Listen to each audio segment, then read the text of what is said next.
Hi guys, welcome to Unveiling Together. I'm Aziz Shah and I've finally decided to create some videos on things that matter and affect women, and in particular South Asian women. So as the title suggests, this week's topic is about why I decided to stop wearing my headscarf. But before I go into that, I would like to talk about my journey to wearing the headscarf and what brought me to that and how it became part of my healing journey, really. So just a little bit of background about me. I come from a Muslim family. My parents are from Kashmir, Pakistan, and I've grown up here in the UK. So as a young Muslim girl, I grew up with a lot of conflicts, really, much like most Muslim people within a community which does not actually represent them. So whilst growing up, these conflicts came in the form of my understanding of who I am and where I sit within my religious and cultural understanding within the conforms of my everyday life outside of the family home. So these conflicts were around things like what is expected of me as a young woman, and what things make characteristics of a dishonorable woman and what makes a woman honorable. Because the conflicts were the teachings at home. The teachings would be around an understanding and mixture of religion and culture, and then of course there would be a different kind of understanding that I'd learn from being within school environment, college environment, growing up. So this kind of there was confusion and there was a lot of conflict that kind of continued. So within that, I think there was a lot of questioning around who I am and who I want to be, what kind of person I want to be. And I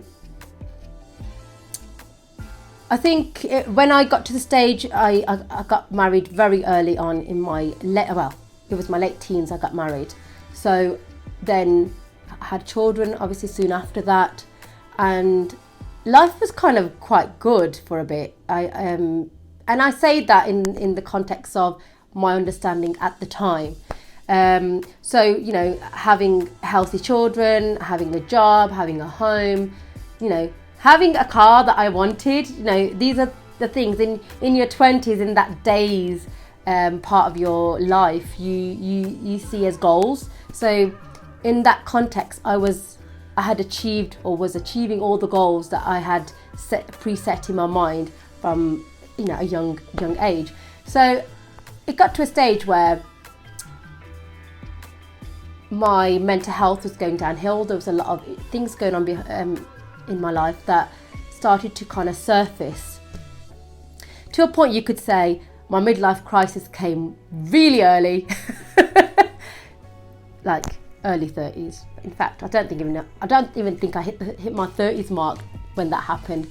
So it kind of brought me to this further questioning. So there was already conflicts and questions that I had, but I'd kind of kept burying them as I was growing up.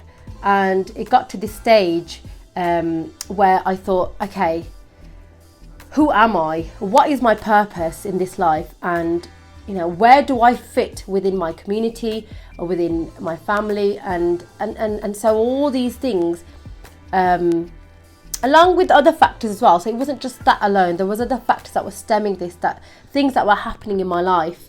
And it took me into quite a deep depression state for several years. And I was searching for something that would support me and kind of give me a scaffolding in the way that I wanted to kind of heal from all these things that I was kind of experiencing on a mental level. So because I've grown up in a Muslim family, my first protocol was, of course, religion, prayer, and seeking that deep connection with God again. So, growing up, I actually had quite a spiritual understanding of Islam, and that's always been kind of the foundation of my understanding and kind of my connection with God. But it kind of grew furthermore.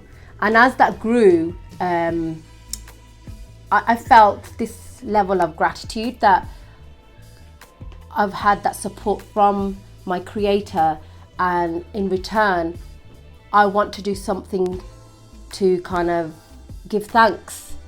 And so I decided to wear my headscarf at that stage to express that.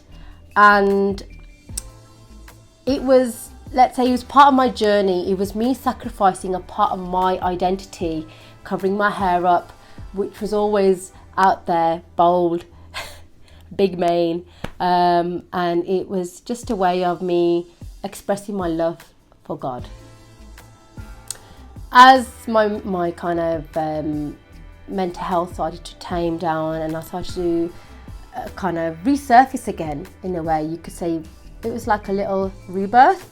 Let's face it, we're having rebirths all the time. It's every time you grow and you're going through another phase in your life, it's a rebirth. Well, that's my understanding anyway. So I got to this stage where I started finding myself again. I was finding my confidence again, my self-esteem again, and also I had a deeper understanding of my connection with God, my understanding of religion, and it was more of a spiritual understanding of Islam. And a part of that was certain things that kind of stood out to me, were things like, you hear the saying that God loves you more than 70,000 mothers. I've heard this so many times, again and again over the years, and being a mother of 3 children myself, I know the amount of times children mess up, it's just, you can't count it. But as a parent, watching your children grow, those mistakes are what they learn from, and and I've learned certainly from my own experience, I can forgive my children however many times it takes. I can always find it in my heart, whatever they do. And I'm just, I'm just one mother, and that's how I feel about my children. In fact, my love grows for them when they mess up and they learn from their mistake, because I just see that they're growing, and that is the process of life.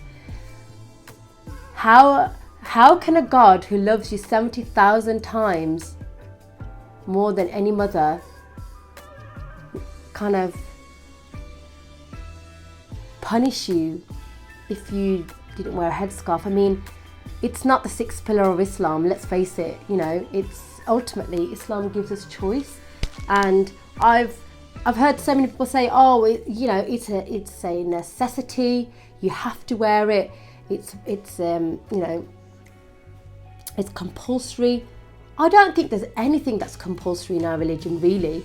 Everything's guidance, and we are guided, and at the end of the day, everything is in context, and we have been given intelligence. God has created us with intelligence to adjust and make choices and make judgments for ourselves. So when you look at things in that way, there's no actual right or wrong to anything, because everything is down to interpretation, and we've been granted this. So yeah, I think eventually I got to the stage where that self-love came, and my connection with God was quite strong and is growing stronger day by day. And I didn't feel the need to wear my headscarf, because at that stage I realised, actually, I'm wearing it now, it doesn't serve me anymore. I don't feel the need to wear it, but why am I wearing it? And I realised I was wearing it because of what other people might say if I took it off. And then I came to a stage where I thought, I'm just going to take it off.